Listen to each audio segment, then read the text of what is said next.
Okay, stand by and action. Tu, mak kau tu. Tanggungjawab kau. Cubalah lebihkan masa sikit untuk dia.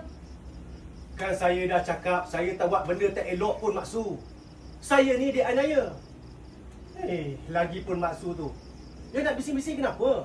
Nampak sangat nak tolong mak tu macam tak ikhlas.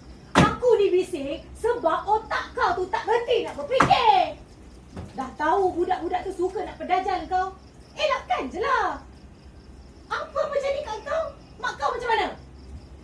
Anak aku tak sepodoh itulah, Ana. Aku kenal dia. Aku yang lahirkan dia. Takkan dia tak mahu jadi pada dia lah. Bang.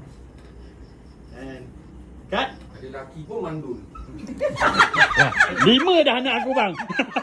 Lagi tu. Dia pakai dia so minum live.